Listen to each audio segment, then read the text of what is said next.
Okay, making a hopefully quick video about down blocking. So when we're talking about down blocking, we're talking about framing. So when we're talking about framing, we're talking about managing the space between us and our opponent, partner, whatever. So the first thing we have to do is understand the difference between a hook and a frame.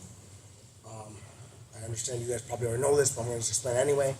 So a hook is something that pulls, manages the space by pulling them toward us, making it so they can't move away from us. A frame is something that controls space by pushing them, making it so they can't come toward us. Once again, I'm going to advocate for Ryan Hall and Ryan Hall's modern defensive guard, in that he talks about concave versus convex shapes. So the best way I can think of is like you think of this cup.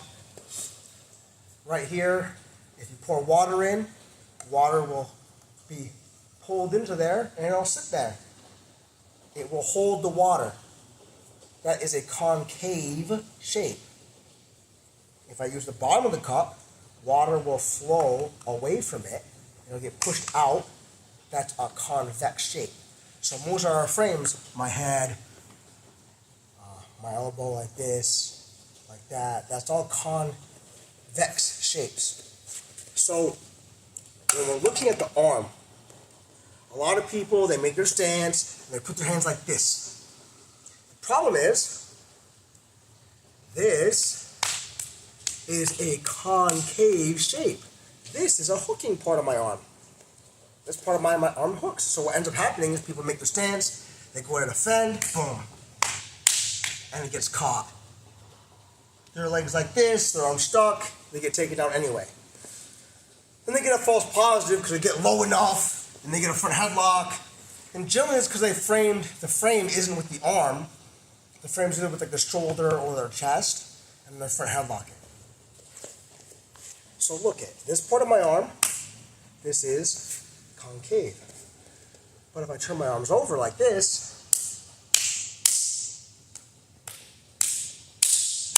convex. See how it comes off? So when I'm down blocking, like that. Now this can't grab them very well. I can't grab them super well like this because I've taken all the hooking parts generally away from them. Now if they shoot, I frame, then I can rotate my arm to hooks and such. But generally when we're down blocking, like that. So if I'm here, first off, look at the length of my arm. First off, I can't reach that deep. This reaches like an extra, maybe that much for my arm. Other people's arms will be more. I have short arms, but. So it makes more length. More length. See here, it's harder for me to touch the ground. Here I can touch the ground.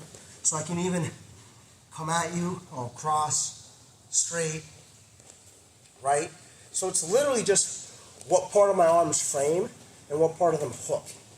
That's like the biggest thing I see an issue with down blocking. Second thing is a space question, right? So we all do the sprawl / down block.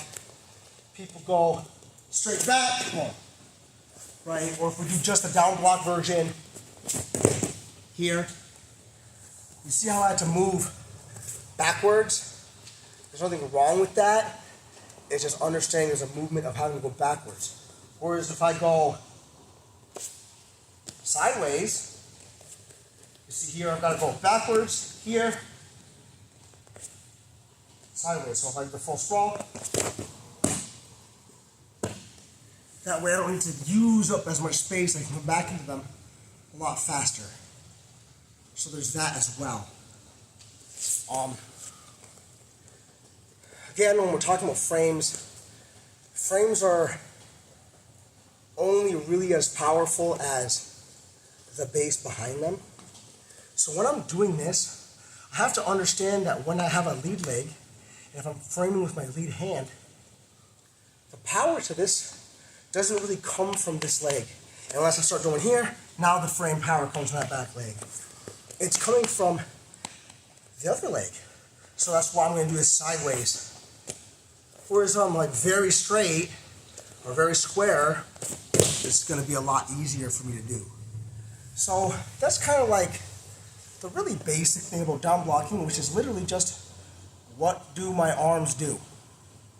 What part of them hooks? What part of them frames?